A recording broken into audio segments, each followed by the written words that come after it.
Guys, welcome to the Age of Quarantine. I'm Dave Castillo again, connecting to Bellwitch. Hey, Hey, okay, this seems like a little bit better. better, yeah. Okay, cool. Okay, so I'm gonna do a little bit of a recap for all of us at home. Dylan played bassoon as a kid. He ditched that. He listened to Guns N' Roses. Cool, sick. In Kansas, he got into cool shit, ran a punk house, did a ton of shows, including booking Lightning Bolt. Double sick. They don't sound like Slayer. Check. Got it. Joined Mammoth Race. Amazing band. Moved to Seattle. Mammoth Race starts slowing down. He listens to Michael. He's in another band called Leech. Starts listening to Michael Hedges and some far out shit. 12-string kind of harpsichord guitars happening. And that makes him start playing in the weird tapping way that he does in Bellwitch when Leech loses their guitar player. Is that a pretty good synopsis? That's pretty good. Not bad. Okay, so we're in Seattle now. Say it again. We're in Seattle now. In your story, we're in Seattle now. Well, technically Tacoma, but yeah, sure enough. Tacoma. Sorry, I'm bad. Maybe I'm distant to Tacoma. We're in Tacoma now, and we're on that side. And you kind of moved to continue Mammoth Race out there, basically, right? Initially, and then what made you start Bellwitch? Like, what was the impetus of that? Was like, it seemed like you and Adrian had already been playing for a while. Yeah. It was because that other band Leith was kind of broke up, and we had a friend named Michelle who asked us to play a show, and we were like, we don't have a guitar player, we can't do it. And she was like, fuck the guitar player, do it just the two of you, you know? And we were like, okay. So we kind of threw Bellwitch together, just trying to play that show, and it was fun. We had a great time doing it. So we That's pretty awesome too. I love the idea of you taking the subtraction of the guitar player and trying to fill it and creating a new sound by kind of filling that space. But it's such slow, funeral doomy at a crawl space kind of thing. How did you kind of arrive to the dynamics of Bellwitch? How did that sort of happen for you?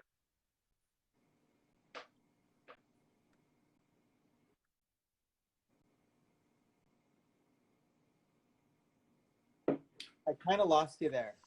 You said that kind of disappeared. So I was just asking how you arrived at the dynamics of Bellwitch being so slow and sort of spaced out, and then filling all that space with your bass playing. Sure. I think Adrian and I were listening to Thurgothan and Morpho Congregation and around that time.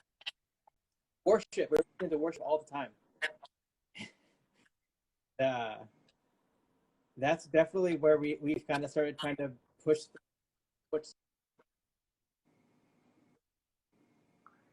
Uh-oh. I think our old glitch friend is back. Yeah, it is. Although I can hear you fine right now. Maybe we got it out of the way. I feel like I think I'm pretty good. I don't really know what the situation is. Maybe I'm gonna try and make a move in my house.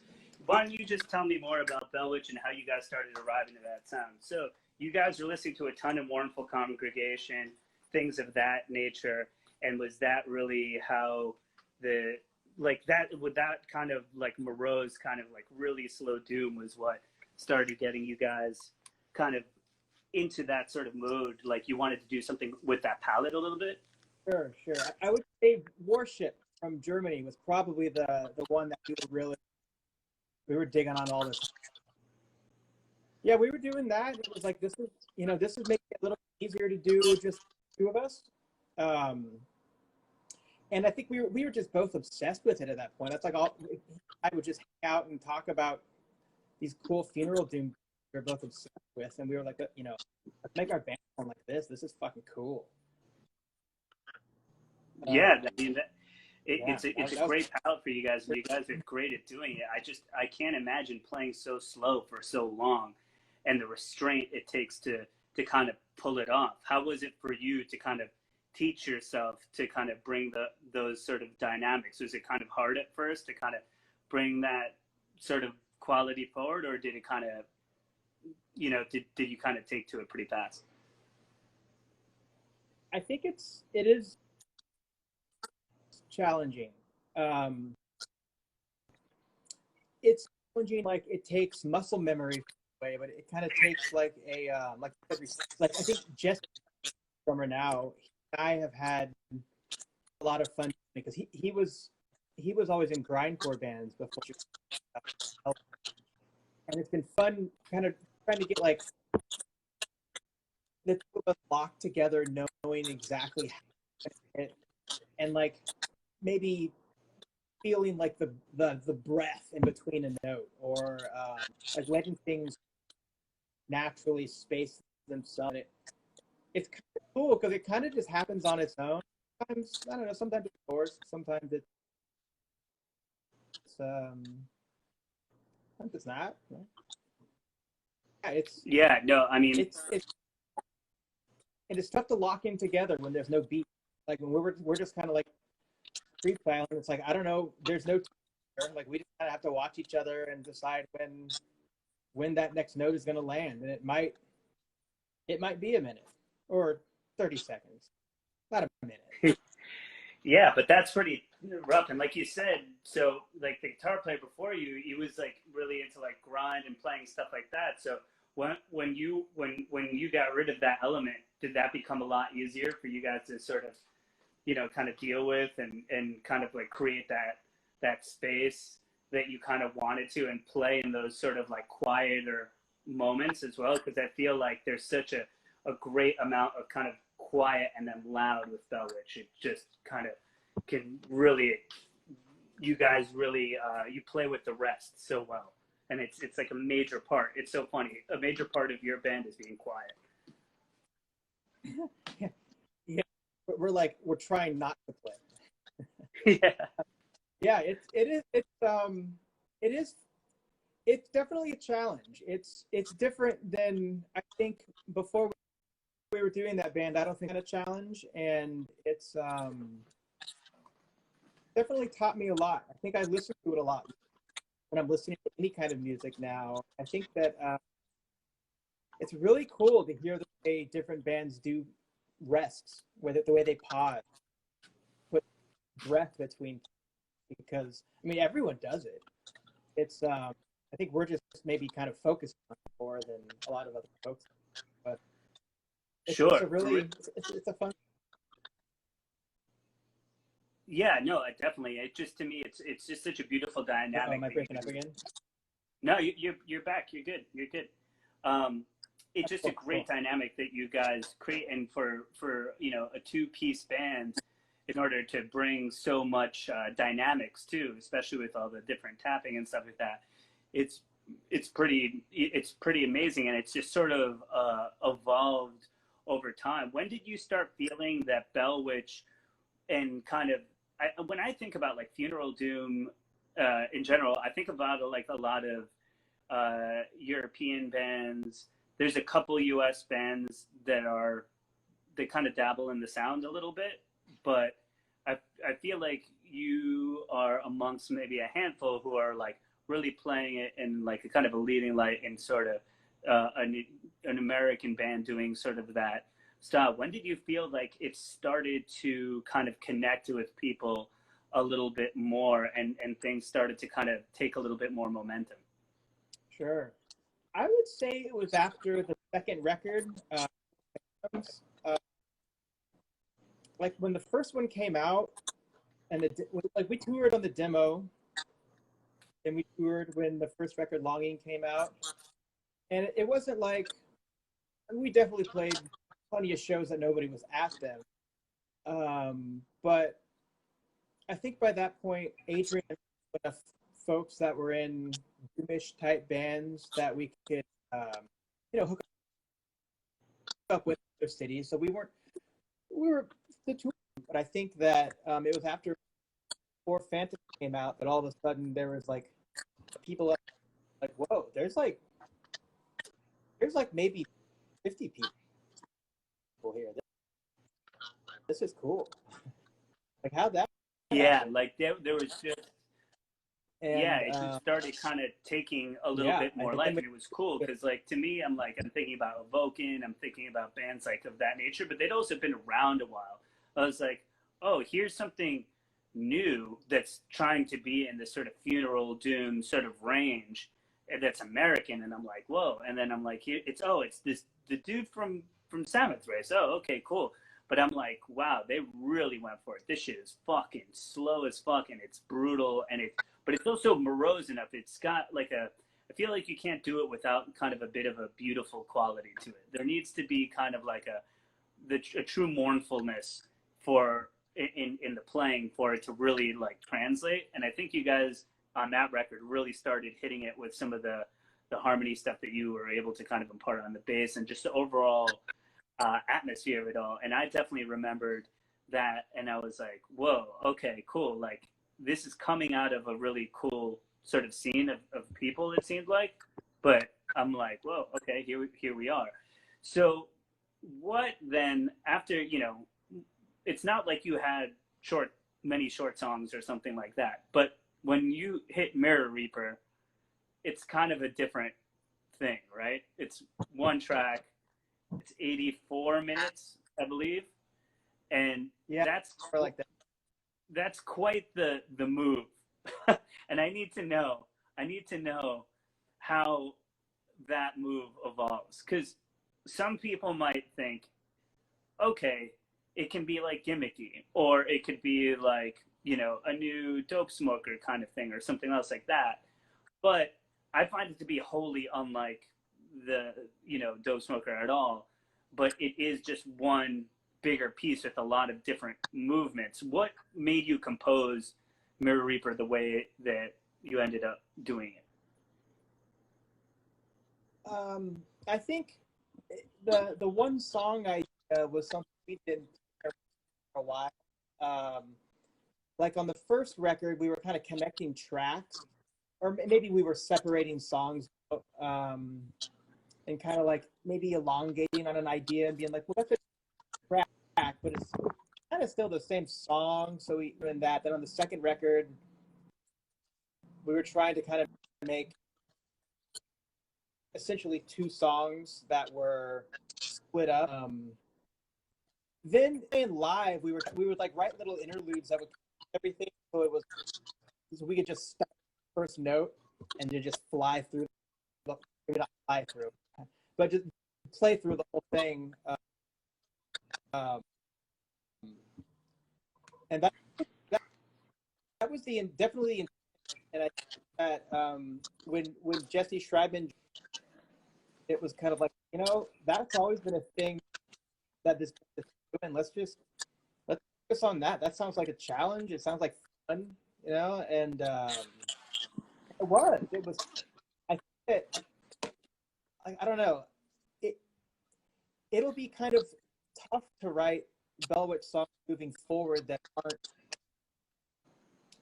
I think, super elaborated moving forward. Like the stuff we're working on, we'll have a couple riffs together. Like that's great, and then we kind of start digging into one, and all of a sudden, one riff that might have been played for 3 or 4 minutes, all of a sudden something else kind of just naturally grows out of that, and all of a sudden, section turns into a 10-minute bit, and it's kind of just become the way that he and I now, and it's great. Like I love it. I think it would be odd to write songs that weren't expanding like that. Someone just said, to me it doesn't feel forced to me at all. It feels it like everything about Bellwitch to me, it feels very organic. It just feels like a jam, like it's flowing out. And like it's interesting that the live show actually kind of impacted the feeling that like, yeah, this could be one song, or we're just kind of breaking up these things with like these little interludes, but in reality, we're kind of just continuing. Is that sort of the feeling that I get here, where it's like, maybe why stop? Why even call it something different? right? Like at a certain point, yeah. If it's one movement. Yeah, and the intent that we're coming at with is that it is kind of supposed to just start and continue going. And I don't know, we've talked about breaking it up into movements, and I'm into that. I think with Mirror Reaper we were talking about doing that, and I think we kind of decided that we're like, nah, this shouldn't be several movements because it's definitely written to be one, like it's definitely written to be played through. And I think something that I like about long form songs in general is that there's like, it's like a long book. Like if you can't like cut into like Moby Dick halfway through to know what the fuck's going on, because like every interlaced, and like that's the fun part of reading the book, because you get to like see all these little things that kind of get repeated there. And like with long song, it's really no, like you're grabbing onto a little piece that might happen in the 2 or 3 minutes. Then at like 23-minute mark, it comes back to that. When I'm listening to it, oh fuck, I love that, and it'll just be that much cooler at the end when it happens. Yeah, it's like watching like a TV show like The Wire or something, where it's like, oh man, I remember that guy. That's from season 2, episode 2, and you're on season 3, episode like 7, and you're like, you're demanding something of the audience too, and you're like, hey, be on board for the epic journey. Take the fucking epic journey with us, and do it right. And I personally think that the demand is awesome. It like you're putting the onus on us, like 84 minutes, buckle up, like let's do Bellwitch for 84 minutes, and like we're not going to do it for any less. I think that's a very cool thing. Well, thank you. Did you lose me? I kind of lost. I lost you for a second. I was just saying that I love that you demanded a lot from your audience by doing a long song. Oh, sure. Like that. You know, I think there is that. I don't know if I necessarily think it's demanding as much as saying like, I don't know. Maybe it is demanding. I think there's a lot of folks that want to listen to a 4-minute song, and that's totally fine. Every now and then someone will do a review. Back when they used it out, people would say it. And I was like, yeah, don't listen to it. Like, I kind of get a kick out of that, I think. It's like, oh, you don't want an 84-minute song. I can't say I think you're wrong, because 84 minutes is a long time to sit down and listen to something. But personally, I really enjoy listening to that are really long and take a lot of, I don't know. If I have to concentrate on something, I think I enjoy it more. So, I don't know. Yeah, no, I think that's great. And I think it just adds more to the mystique and like the just the kind of the whole timbre of like what the band is trying to do emotionally and stuff. I think it's wonderful. So one of the things, I mean, we also have to talk about the new collaboration that you came out with Aerial Ruin, which I listened to actually like a couple of days ago for the first time. I'm not sure exactly when it came out recently, but it's fucking great and a really cool, you know, for the people who maybe are like, where are these other elements or something like that. It seems like you've taken the time by, you know, kind of coupling together with another artist to, I mean, Aerial Ruin, he's got a great voice, right? That has to be probably one of the starting points of where the collaboration kind of lies. Am I wrong about that? Oh, no, you're absolutely right. Yes. So like Eric, Bellwitch was first starting, Adrian and I were trying to get Eric to be the vocalist for like us. And he lived, at that point, I think he lived in San Francisco, and he was like, I'm moving to Portland, not Seattle. So sorry guys, but maybe we can let's do a song together. That sounds great. So we started doing, we did a song called Rose, which was on first record that Eric just kicked the shit out of it. I love that song. I think that, and he makes it, you know, like just having him sing on it, like, oh, that's what makes the song. And then on the next record, we did another song, and I thought he kicked it. Just made the song again. It was like, and I don't know. I am like the biggest fanboy in the world for, and I think Aerial Ruin is fucking cool as shit. Yeah, I mean it's great. I think that it's interesting because even though it's so different from Bellwitch in a lot of respects, I think it captures emotional palettes that you guys both sort of can share at different moments. And I think in the collaboration, that's what really starts coming out. I was like, huh. When I first thought about it, or I just heard about it, I was like, okay, I know they've done something before, but like a whole record of it, and to hear it kind of probably come together as like, okay, we're starting at zero together. It really feels so fucking natural. Like if you told me it was a new band, I would believe that.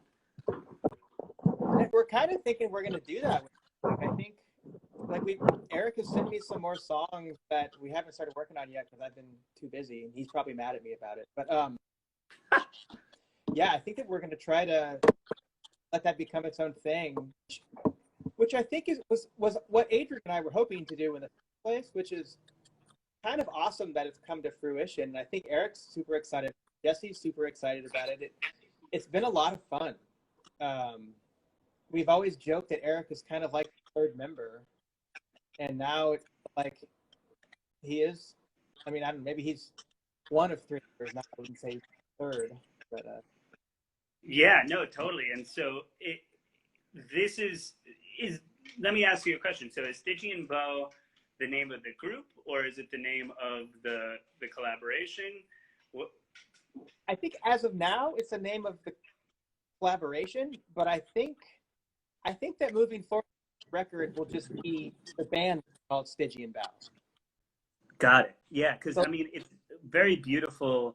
Like I love how that's what is biggest on the very beautiful album artwork for it. It says Stygian Bow, kind of bigger than everything else, and so I was just like, is this just like a new thing that's going to be happening? Because personally, I was really excited about it, and also the melody that he added, and then with your kind of deeper growly vocals and stuff like that, you guys hit like a really nice timbre between the two. What was it like? How did you guys collaborate on that record? Was it really mostly like, you know, come to the practice space and jam everything out? How did that kind of come together, like in a more real sense? Sure, there was some of that approach. I would say the bulk of it was written. Like there's some parts that I think sound like Aerial Ruin, and there's some parts that sound like. I think that those were all written as such. Like the parts that sound like Bellwitch were written by me, and the parts that sound like Aerial Ruin were written by Eric. Yeah, we kind of just mashing it together. And I mean, there's plenty of parts that I think were written by one or the other that we kind of put into the other. Like there's a couple parts that Eric wrote, like in the Aerial Ruin style, kind of like the dark folk approach, acoustic guitar, that then we took and, you know, like Jesse blew the drums out, we, you know, distorted it. And so, yeah, I mean, I guess it kind of just happened pretty difficult. Like we were just kind of writing stuff in our own style and trying to mash it together however it would fit. And I think we've never done it that way with Eric before, like because he's been on he's been a very present part, not necessarily in the songwriting as much as the like he would write his parts, of course. Yeah. So this was it was a cool thing to have another person, because Jesse and I usually just write everything together, and all of a sudden to have this other voice, very, very present and yeah, active voice there. It was wild, and I think that as we move forward, it become more of its own thing. It'll still sound like Bellwitch. Probably take on more personality. Yeah, sure. It's interesting how it starts to become more than the sum of its parts, you know. And I think that there's certain moments that I'm like, like both of you are singing at sort of the same times and adding different sort of vocal textures. I focus on that because I'm a singer and stuff like that. And I'm like, wow, this is really cool. Like when these things are starting to work more in concert with one another. I'm like, they're starting to hit other levels here that don't sound like the sum of its parts, and I'm like, I want more of that. Let me, I'm like, give me some more of that. So I hope that everybody go listen to that, because it's really cool. And if you like Aerial Ruin and if you like Bellwitch, there'll be a lot there for you to explore, and just kind of really is a beautiful collaboration. And again, I think emotionally, if you like Funeral Doom and then Aerial Ruin's got this dark folk kind of aesthetic, it's pulling in sort of the same emotional direction, which I think is like where it really is the most successful. It's like, okay, cool. Like the timbre of these things just feels like so appropriate. And I would have never have thought of it. You guys did, you know what I mean? But as like a listener who listens to both groups. So I was pleasantly surprised. It's really, really fucking cool. And yeah, I'm looking forward to more of that. Is there any writing going on right now for Bellwitch in these COVID times? Because I know that getting together is a bit of a difficult thing. Yeah. When the quarantine first happened, our practice space closed down. We weren't allowed to go in there, which sucked. We were like getting ready to record. Like we had it all mapped out, we had the date set, and when that happened, it was like, well, a week before we go in practice. Like there's so much we like had COVID-19 not hit, probably would have been 12 hours a day straight, trying to get it perfect. And with that, the practice space closed down. We had to cancel the recording. Yeah, because you guys record live generally, like just you two in a room? Yeah, maybe the standard way. Like we'll record the drums that way, and then there'll be a scratch track with the bass, and then I'll go through and I'll record just the low parts, and then I'll record just the high parts on top of that, because the recording, like when it's tapped, sometimes the frequencies get kind of jumbled up, and they're a lot clearer. Yeah, I can imagine the tapping stuff being a lot more like fickle, committing it to recording and just for it to really resonate correctly. Yeah, totally. So to do all this stuff and remember 84-minute songs, kids, you have to fucking practice. So if your practice space closes down, it's a big problem. Yeah, definitely. So we had to push that back, and then the idea was we were going to record I don't know, like 50 minutes we were going to do, and it was going to be one piece. And like, well, the idea is there's going to be like another piece that we do later that's like probably the same length. That would just be a continuation of that first one. And then it was going to be kind of a trilogy, or a triptych, as we've been saying. And now, that's cool. Like, fuck, if we've got all the spare time and the practice space is open back up, let's just write the whole fucking thing and try to record it all at once, which we might or might not do. I still don't know. I don't know if recording 3 hours in one session is the most intelligent.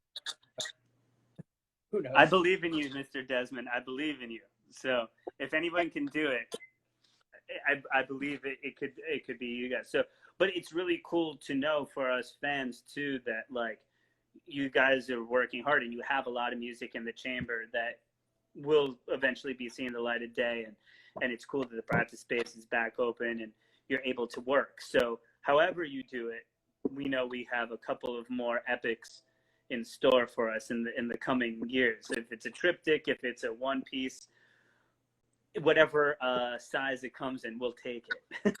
So that's great. So I wanted to touch a little bit on obviously our jobs, because Dylan, besides when we were kind of getting into this conversation, obviously we want to talk about music, but living a musical life is not just doing it on stage. It's not me just playing in Primitive Weapons and White Widows and in Confines. Like I've been in bands forever and performed for a long time, but I own Saint Vitus and I book all the shows there. And so, and you're very involved in Highline, right? In Seattle. And how did you come to start doing, you know, booking shows? You mentioned was when, and kind of playing music and getting more involved in underground music was when you were in Lawrence at the Bunkhouse. How did you end up at Highline? When I first moved to Seattle, job at a bar that would do shows, and the owner and I, we opened Highline. Sorry, you're breaking up, Dylan. This ended up being the booking agent.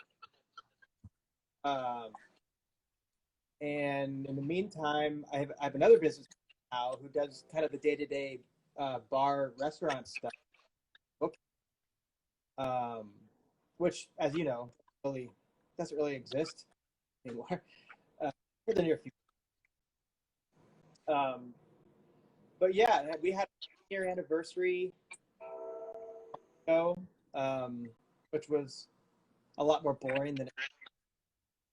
Yeah, no, I know it's a really difficult time, and you know, I just wanted to obviously say I know what it feels like, and it totally sucks.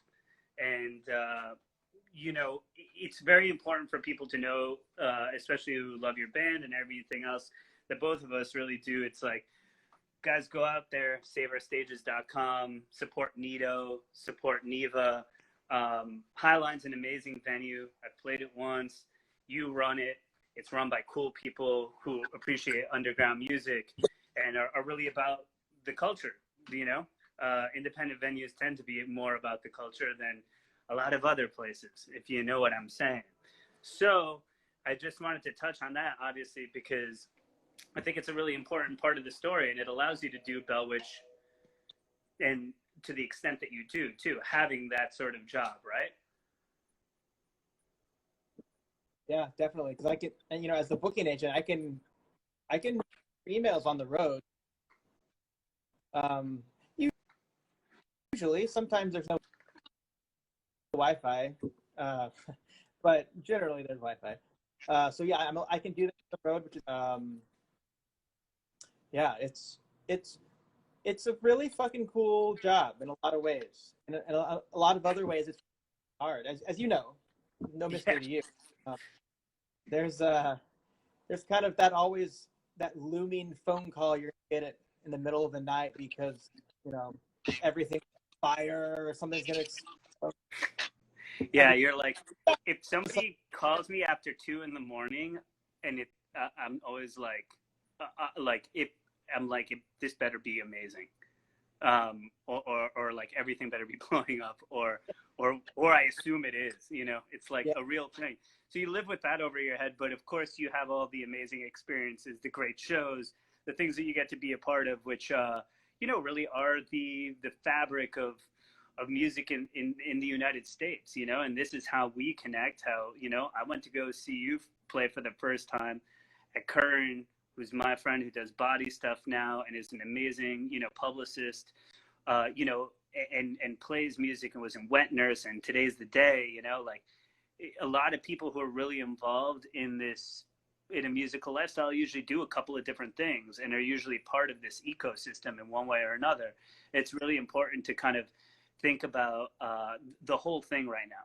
I think when anyone wants to think about music and what people are doing right now, try and think about the whole thing right now, because the whole thing is suffering, and hopefully, you know, people who can help us will try to help us in some way or another, because it's a pretty existential threat that we're facing.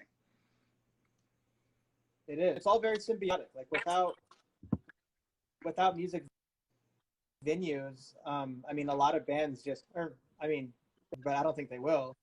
In my experience, it's all it's the same thing. Like they're totally seamed together. They're relying on each other. Yeah, I don't know what's gonna happen. Hopefully, something good.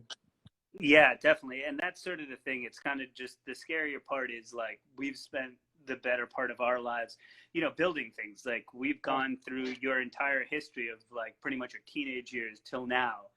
and now you're here in this great band and you're building fucking like triptych funeral doom records that are like over an hour each. And you know, and I'm sitting here with Vitus, and then, you know, coming up with all this industrial techno and metal shit, and out here doing stuff and still continuing to do all this because, and we understand the whole circle. We've been on every side of the coin, which I think is really important for people to realize. You know, artists tend to make a good other cog in the machine because you have the empathy of knowing what it's like to do a bunch of other things. So right now, unfortunately, we don't know, you know, if we don't get the help that we need, right? I mean, what's touring going to look like? I'm not sure. You know, you're in Seattle. How am I going to get you here? It's something that I think that a lot of people assume that a lot of things are going to be back after this whole, you know, pandemic situation is resolved, which I think we're pretty far away from.